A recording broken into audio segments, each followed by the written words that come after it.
Ringkasan eksekutif. Laporan riset ini menyajikan analisis mendalam, kritis, dan multidimensi mengenai wacana kebijakan penurunan tarif pajak pertambahan nilai (PPN) di Indonesia, yang diposisikan sebagai alternatif kontradiktif namun strategis terhadap mandat kenaikan tarif menjadi 12% pada tahun 2025.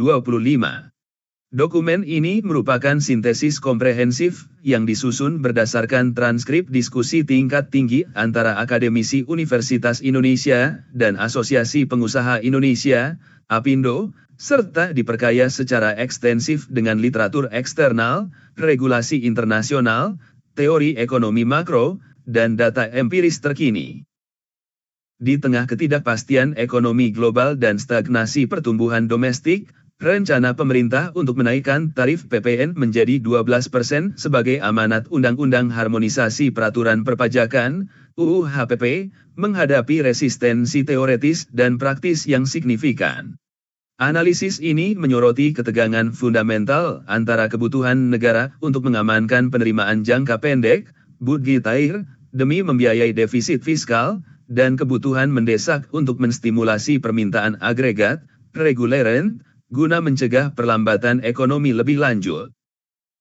Temuan utama laporan ini mengindikasikan bahwa penerapan tarif tunggal yang tinggi di tengah struktur ekonomi yang didominasi sektor informal, saldo ekonomi, dan literasi perpajakan yang rendah adalah langkah yang kontraproduktif.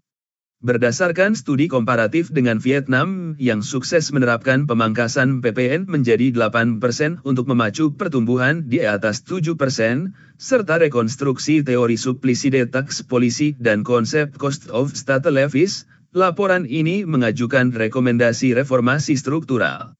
Solusi yang ditawarkan melampaui perdebatan tarif semata, mencakup hibridisasi sistem PPN dengan pajak penjualan, penerapan Tax Control Framework, TCF, berbasis risiko, dan transformasi paradigma dari berburu pajak menjadi kepatuhan kooperatif. Pendahuluan, urgensi rekonstruksi kebijakan fiskal di tengah turbulensi ekonomi. Lanskap makroekonomi dan dilema fiskal 2025.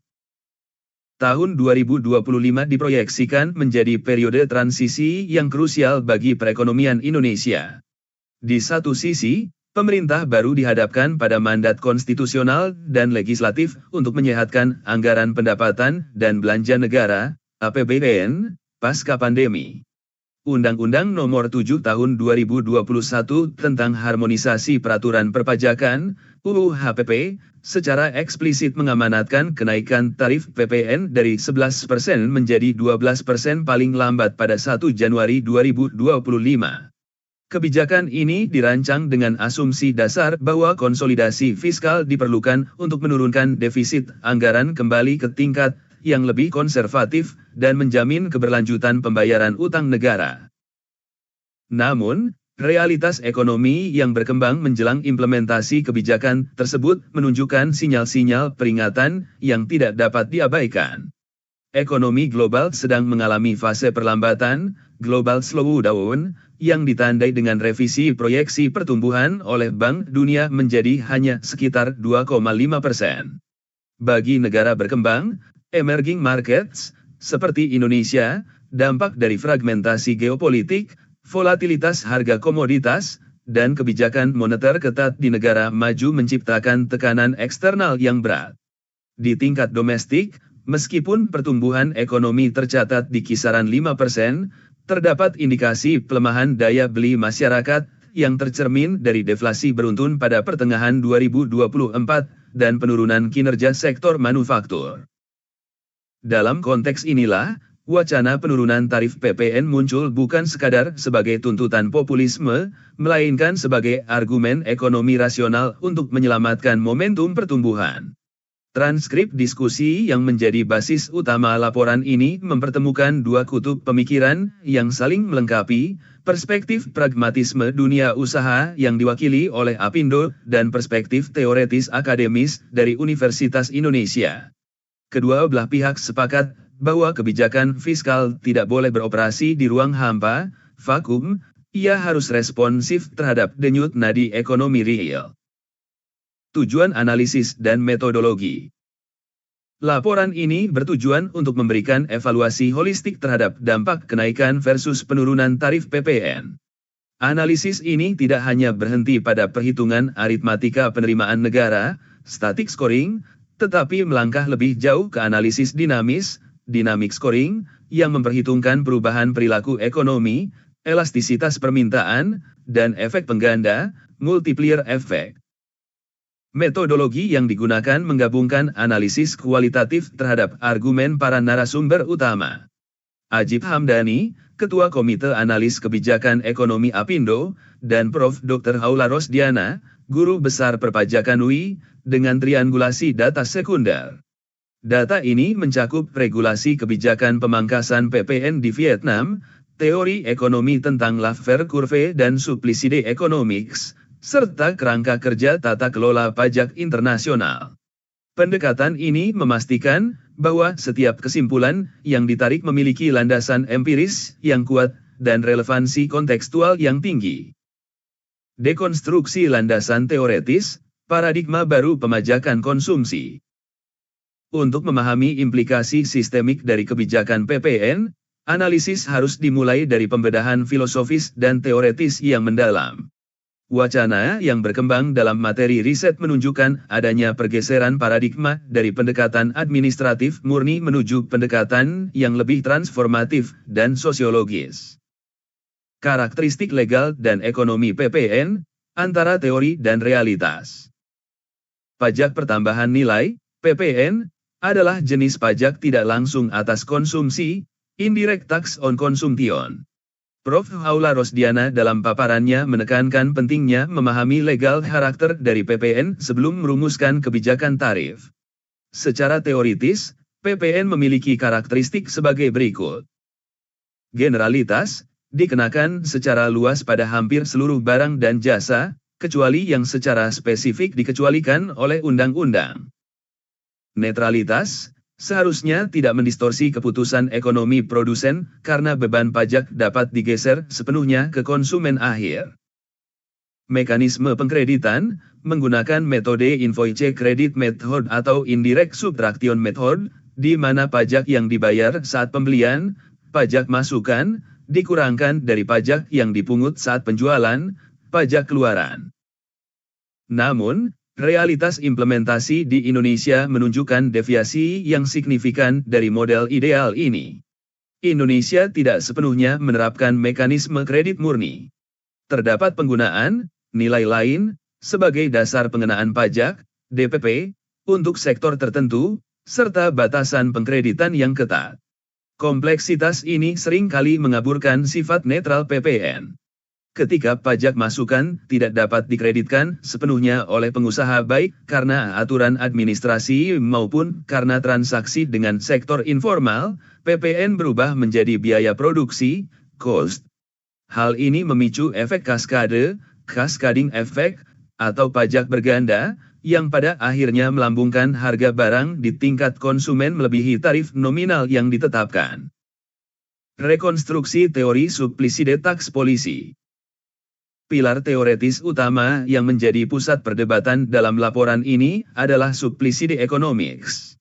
Secara historis, teori ini dipopulerkan oleh Arthur Laffer pada era 1980-an, yang berargumen bahwa pemotongan tarif pajak dapat meningkatkan total penerimaan negara dengan cara menstimulasi investasi dan produksi. Kurva Laffer menggambarkan hubungan parabolis antara tarif pajak dan penerimaan. Pada titik ekstrem 0% dan 100%, penerimaan adalah 0, dan di antaranya terdapat titik optimal pemajakan. Dalam diskusi ini, Prof. Haula Rosdiana melakukan rekonstruksi teori supplicity agar relevan dengan konteks negara berkembang seperti Indonesia.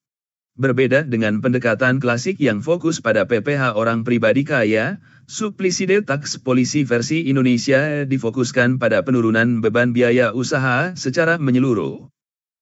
Elemen kunci dari rekonstruksi ini meliputi deregulasi fiskal, menghapus ketentuan perpajakan yang mendistorsi arus cash flow, perusahaan. Misalnya, percepatan restitusi PPN agar modal kerja pengusaha tidak mengendap di kas negara. Insentif berbasis aktivitas bukan sekadar pemotongan tarif, tax cut, tetapi insentif yang dikaitkan langsung dengan aktivitas produktif, seperti perluasan basis industri dan penyerapan tenaga kerja. Penurunan cost of taxation fokus pada pengurangan biaya kepatuhan, compliance cost, dan biaya administrasi, administrative cost, yang sering kali lebih membebani daripada nominal pajak itu sendiri. Argumentasi ini didukung oleh data yang menunjukkan bahwa tarif pajak yang terlalu tinggi di atas titik optimal akan memicu disinsentif. Ketika tarif PPN dinaikkan menjadi 12% di tengah ekonomi yang lesu, produsen akan cenderung menahan ekspansi, dan konsumen akan menahan belanja. Akibatnya, basis pajak menyusut, dan kenaikan tarif gagal menghasilkan kenaikan penerimaan yang proporsional. Konsep orisinal, Cost of State Levies. Laporan ini mengangkat sebuah kontribusi teoretis yang sangat penting dari Prof. Aula Rosdiana, yaitu konsep cost of state atau biaya pungutan negara. Teori ini memperluas konsep cost of taxation konvensional. Dalam pandangan ini, beban yang ditanggung oleh perekonomian akibat intervensi negara tidak hanya berupa uang pajak yang disetor ke kas negara. Cost of state mencakup 3 komponen utama. Biaya kepatuhan, compliance cost biaya yang dikeluarkan wajib pajak untuk menghitung, menyetor, dan melapor pajak. Termasuk biaya konsultan, sistem IT, dan waktu staf. Di Indonesia, biaya ini relatif tinggi karena kompleksitas aturan PPN dan frekuensi perubahan regulasi. Biaya administrasi, administrative cost biaya yang dikeluarkan pemerintah untuk memungut pajak, gaji pegawai pajak, sistem coretaks, biaya penegakan hukum. Biaya kebijakan, policy cost biaya distorsi ekonomi yang timbul akibat kebijakan yang salah sasaran. Contohnya adalah opportunity cost dari investasi yang batal masuk karena ketidakpastian pajak, atau deductible loss akibat harga barang yang terlalu mahal. Jika tarif PPN dinaikkan menjadi 12% tanpa perbaikan pada efisiensi administrasi, maka cost of state total akan meningkat drastis. Hal ini akan menggerus daya saing nasional, terutama jika dibandingkan dengan negara tetangga yang memiliki sistem lebih efisien dan tarif lebih rendah. Oleh karena itu, penurunan tarif PPN dapat dipandang sebagai mekanisme kompensasi untuk menurunkan cost of state total, sehingga ekonomi dapat bergerak lebih lincah. Analisis perspektif dunia usaha, transmisi kebijakan ke sektor real. Perspektif dunia usaha, yang disuarakan secara vokal oleh Apindo, memberikan gambaran empiris mengenai bagaimana kebijakan PPN bertransmisi ke dalam aktivitas ekonomi sehari-hari. Analisis ini menyoroti kerentanan struktur permintaan domestik dan risiko deindustrialisasi. Transmisi tarif terhadap daya beli dan konsumsi. Mekanisme transmisi dampak PPN ke ekonomi real dijelaskan melalui rantai kausalitas berikut. Delta text tarif PPN Riktaro delta text harga barang akhir Riktaro delta text pendapatan disposable real Riktaro delta text permintaan agregat. Ajib Hamdani menyoroti fakta bahwa konsumsi rumah tangga menopang sekitar 57-60% dari produk domestik bruto, PDB, Indonesia. Struktur ekonomi yang sangat bergantung pada konsumsi, consumption-led growth, ini membuat elastisitas harga permintaan menjadi variabel yang sangat sensitif. Dampak pada masyarakat menengah bawah, PPN adalah pajak yang bersifat regresif. Artinya, proporsi pendapatan yang dibelanjakan untuk membayar PPN lebih besar pada kelompok berpenghasilan rendah dibandingkan kelompok kaya. Ketika tarif naik menjadi 12%, harga barang kebutuhan sehari-hari, seperti sabun, pakaian, peralatan rumah tangga, akan naik. Bagi kelompok masyarakat dengan pendapatan pas-pasan, UMR, kenaikan ini langsung menggerus daya beli. Sebaliknya, penurunan tarif akan meningkatkan pendapatan real mereka, yang memiliki kecenderungan mengkonsumsi, marginal propensity to consume MPC, sangat tinggi. uang yang dihemat dari pajak akan langsung dibelanjakan kembali, memutar roda ekonomi. Dampak pada volume penjualan, pelaku usaha menghadapi dilema elastisitas. Kenaikan harga akibat pajak sering kali direspons konsumen dengan mengurangi volume pembelian atau beralih ke barang substitusi yang lebih murah, seringkali barang impor ilegal atau barang dari sektor informal. Penurunan volume penjualan ini berdampak langsung pada omset perusahaan dan pada akhirnya menurunkan setoran PPN itu sendiri. Multiplier efek dan penciptaan lapangan kerja. Argumen terkuat dari sektor usaha untuk penurunan tarif adalah efek pengganda, multiplier efek, terhadap lapangan kerja. Sektor manufaktur dan retail beroperasi berdasarkan skala ekonomi. Logika ekspansi, ketika tarif PPN turun, harga barang turun, dan permintaan meningkat. Peningkatan permintaan ini direspons produsen dengan meningkatkan utilisasi kapasitas pabrik. Penyerapan tenaga kerja. Peningkatan produksi membutuhkan tambahan tenaga kerja, baik di lini produksi, logistik, maupun pemasaran. Ajib Hamdani menekankan bahwa Indonesia sangat membutuhkan penciptaan lapangan kerja, job creation, untuk menyerap angkatan kerja baru dan mengurangi tingkat pengangguran yang masih di atas 4,8%. Risiko kontraksi, sebaliknya, kenaikan tarif PPN di tengah permintaan yang lemah memaksa perusahaan melakukan efisiensi. Efisiensi sering kali berarti penundaan rekrutmen atau bahkan pemutusan hubungan kerja, PHK, yang selanjutnya akan menekan daya beli masyarakat dalam siklus setan, vicious cycle. Fenomena gray economy dan level playing field. Salah satu isu paling kritis yang diangkat dalam laporan ini adalah besarnya shadow ekonomi atau gray economy di Indonesia. Data menunjukkan bahwa sektor informal menyerap hampir 60% tenaga kerja. Sektor ini beroperasi di luar radar perpajakan. Disparitas beban, kenaikan tarif PPN menjadi 12% hanya akan membebani sektor formal yang sudah patuh, captive market. Ini menciptakan kesenjangan harga yang semakin lebar antara produk legal, kena PPN 12%, dan produk ilegal informal, bebas PPN. Insentif untuk menghindar, tarif yang terlalu tinggi memberikan insentif ekonomi yang kuat bagi pelaku usaha untuk turun kelas, menjadi informal atau melakukan underreporting penjualan agar tidak perlu memungut PPN. Hal ini dikenal sebagai regulatory arbitrage. Solusi penurunan tarif, dengan menurunkan tarif PPN ke tingkat yang lebih wajar, misalnya 10% atau bahkan lebih rendah untuk sektor tertentu, insentif untuk menghindar berkurang. Pelaku usaha akan lebih rela masuk ke sistem formal karena biaya kepatuhan dianggap sepadan dengan manfaat legalitas dan akses ke perbankan. Studi komparatif mendalam, pembelajaran strategis dari kebijakan Vietnam. Untuk memberikan konteks global yang relevan, laporan ini melakukan analisis komparatif mendalam dengan Vietnam. Sebagai pesaing utama Indonesia dalam menarik investasi asing di Asia Tenggara, langkah kebijakan fiskal Vietnam memberikan pelajaran berharga. Arsitektur kebijakan pemangkasan PPN Vietnam, 2024/2026. Pemerintah Vietnam telah menunjukkan fleksibilitas kebijakan yang luar biasa. Melalui Dekret 180/2024 NDCP dan Resolusi Majelis Nasional, Vietnam secara agresif memangkas tarif standar PPN dari 10% menjadi 8%, pengurangan 2 poin persentase. Kebijakan ini bukan insiden sesaat, melainkan strategi berkelanjutan yang diperpanjang hingga akhir 2026. Detail implementasi kebijakan. Cakupan luas. Pemangkasan tarif berlaku untuk sebagian besar barang dan jasa, mencakup sektor manufaktur, transportasi, logistik, dan konstruksi.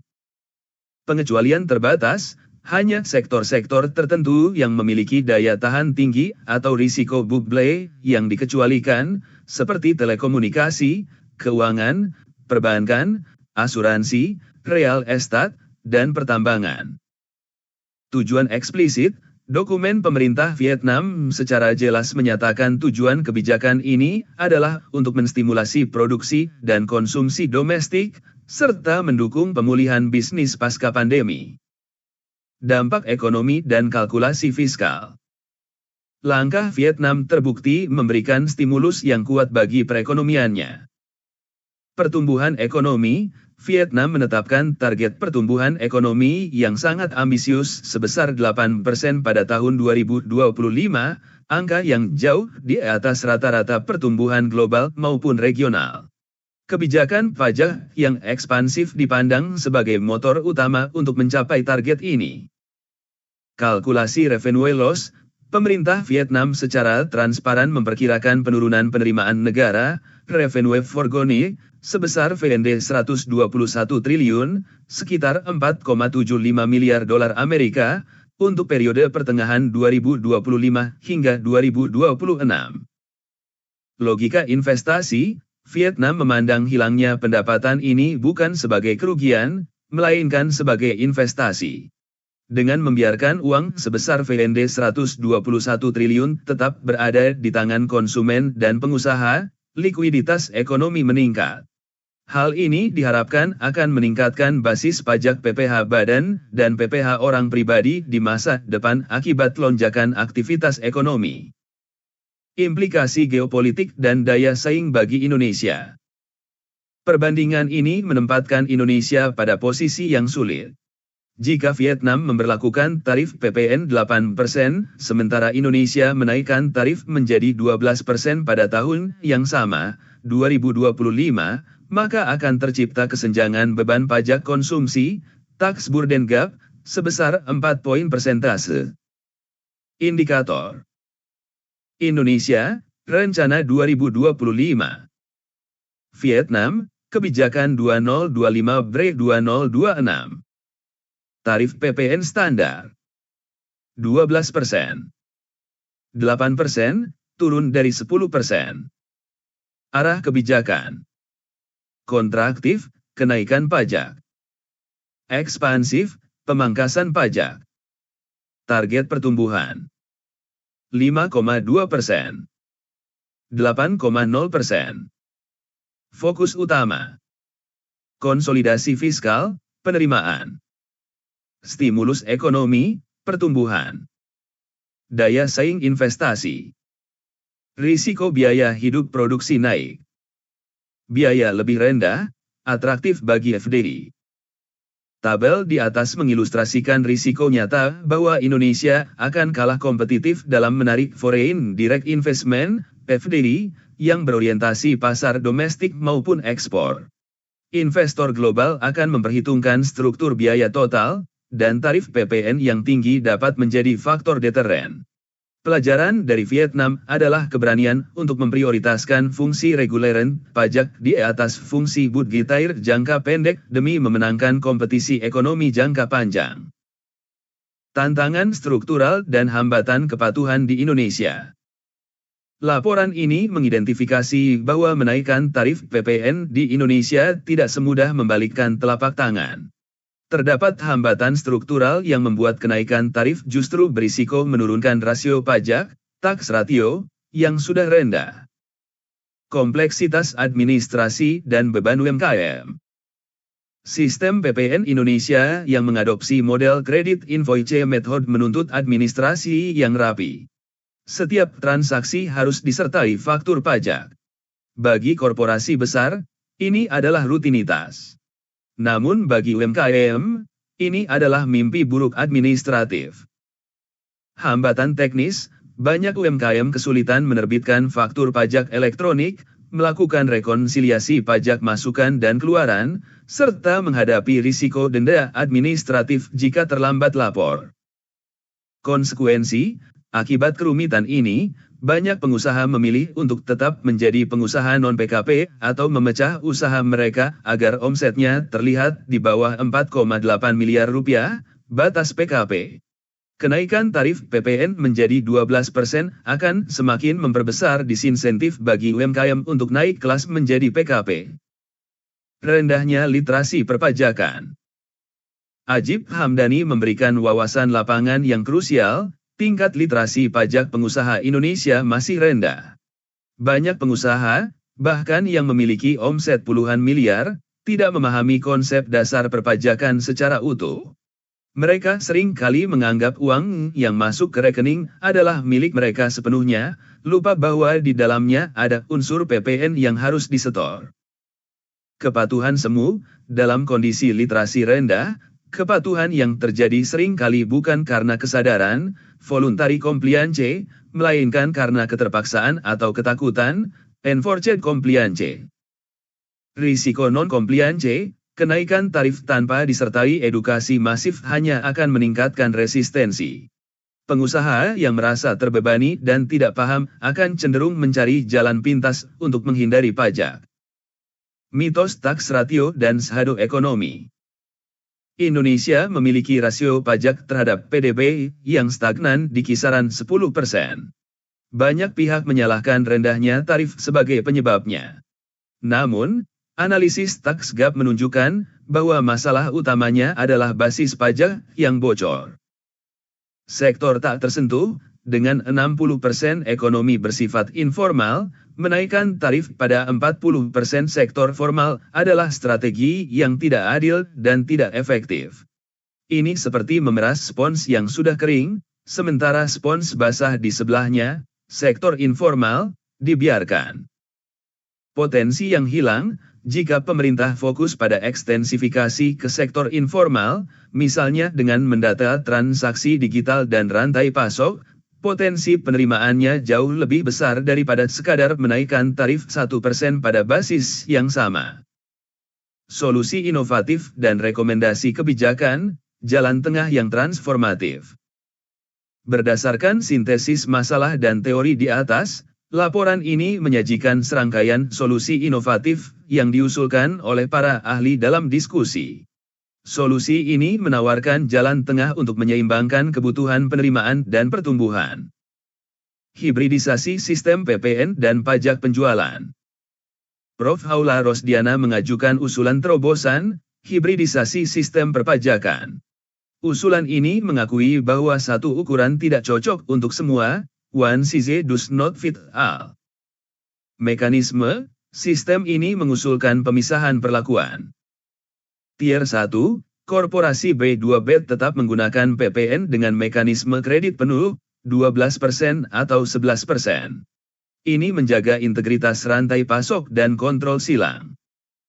Tier 2, retail B2C UMKM beralih ke model hibrida yang menyerupai sales tax atau pajak penjualan. Pada tingkat ini, pengusaha tidak perlu mengkreditkan pajak masukan yang rumit.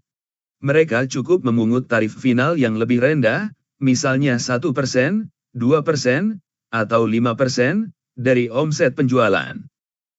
Keunggulan. Simplifikasi ekstrem, menghilangkan beban administrasi faktur masukan bagi jutaan UMKM. Kepastian penerimaan, mengurangi potensi kebocoran akibat faktur pajak fiktif atau sengketa pengkreditan. Ekstensifikasi, memudahkan pelaku usaha informal untuk masuk ke sistem karena aturannya sederhana, jual sekian, setor sekian. Implementasi Tax Control Framework, TCF.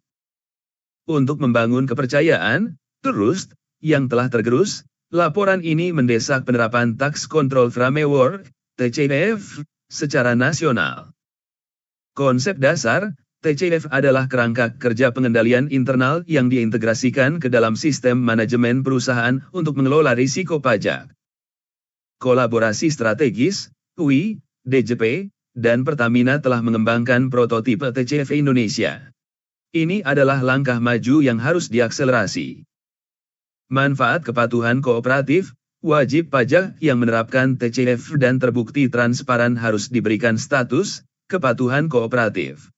Insentifnya berupa percepatan restitusi tanpa pemeriksaan lapangan, audit. Kepastian hukum, advance ruling. Pengurangan sanksi administrasi jika terjadi kesalahan yang tidak disengaja. No surprise polisi, DJP tidak akan melakukan koreksi tiba-tiba di masa depan. Strategi penundaan dan penurunan selektif. Mengingat risiko ekonomi 2025, laporan ini merekomendasikan pemerintah untuk menunda kenaikan tarif, memanfaatkan fleksibilitas pasal 7 ayat 3 UU HPP yang mengizinkan tarif PPN diubah dalam rentang 5% hingga 15% melalui peraturan pemerintah, tanpa perlu mengubah undang-undang. Pemerintah dapat menetapkan tarif tetap 11% atau menurunkannya. Penurunan sektoral, model Vietnam. Jika penurunan tarif umum dianggap terlalu berisiko bagi APBN, Indonesia dapat menerapkan penurunan tarif selektif. Sektor-sektor padat karya, tekstil, alas kaki, pariwisata, dan transportasi dapat diberikan tarif PPN insentif, misalnya 8% atau 10%, untuk mencegah PHK massal dan menstimulasi permintaan, sementara sektor lain tetap di 11%. Analisis dampak fiskal dan ekonomi, menghitung untung rugi. Bagian ini menyajikan analisis kritis mengenai trade-off antara kehilangan penerimaan jangka pendek, revenue shortfall, dan keuntungan ekonomi jangka panjang. Mitos revenue shortfall. Pemerintah sering berargumen bahwa setiap 1% penurunan tarif PPN akan menghilangkan potensi penerimaan sekitar Rp70-80 triliun. Namun, ini adalah perhitungan statis, ceteris paribus, yang mengasumsikan volume transaksi tetap. Pandangan dinamis, dalam realitas ekonomi, penurunan tarif akan meningkatkan volume transaksi. Jika penurunan tarif PPN 1% meningkatkan volume penjualan sebesar 10-15, karena elastisitas harga, maka total penerimaan PPN mungkin tidak turun sebanyak yang ditakutkan, atau bahkan bisa naik. Efek limpahan, spillover efek ekonomi yang tumbuh lebih cepat akan meningkatkan laba perusahaan, menambah PPH badan, dan pendapatan karyawan, menambah PPH 21. Studi menunjukkan bahwa efek pengganda dari stimulus pajak di masa resesi bisa mencapai angka 1,5 hingga 1,8 kali lipat. Artinya, setiap 1 triliun rupiah insentif pajak yang diberikan dapat menghasilkan output ekonomi sebesar 1,8 triliun rupiah. Simulasi dampak ekonomi. Jika Indonesia menuruti jejak Vietnam dengan menurunkan PPN atau setidaknya membatalkan kenaikan inflasi terkendali, tekanan inflasi dari sisi biaya, cost push inflation, akan mereda, menjaga daya beli masyarakat miskin. Konsumsi terjaga, konsumsi rumah tangga berpotensi tumbuh di atas 5%, menopang target pertumbuhan ekonomi nasional. Sinyal positif, memberikan sinyal kuat kepada investor global bahwa Indonesia adalah negara yang pro pertumbuhan dan responsif terhadap kondisi ekonomi, bukan negara yang kaku secara birokrasi. Kesimpulan dan peta jalan kebijakan. Kesimpulan strategis. Wacana kenaikan PPN menjadi 12% pada tahun 2025, meskipun memiliki landasan legal, berisiko menjadi kebijakan yang benar secara aturan namun salah secara momen. Bukti empiris dari Vietnam dan analisis teoretis supplicity serta cost of data menunjukkan bahwa di masa ketidakpastian, instrumen pajak harus digunakan sebagai stimulus, bukan sekadar alat ekstraksi. Kesehatan APBN memang penting, namun kesehatan ekonomi rakyat adalah fondasinya. APBN yang sehat di atas ekonomi yang sakit adalah kondisi yang tidak berkelanjutan. Oleh karena itu, penurunan tarif PPN atau setidaknya penundaan kenaikan adalah langkah rasional untuk menjaga momentum pemulihan. 82 Peta Jalan, Roadmap, Rekomendasi. Laporan ini merekomendasikan peta jalan kebijakan sebagai berikut. Jangka pendek, Q4 2024 sedih pemerintah segera menerbitkan peraturan pemerintah, PP, untuk menunda kenaikan tarif PPN 12%. Pertahankan di 11% atau turunkan ke 10% untuk sektor manufaktur dan retail strategis selama tahun anggaran 2025. Jangka menengah, 2025 sedih memulai pilot proyek hibridisasi PPN pajak penjualan untuk UMKM dan mengimplementasikan TCF secara nasional bersamaan dengan peluncuran sistem coret tax.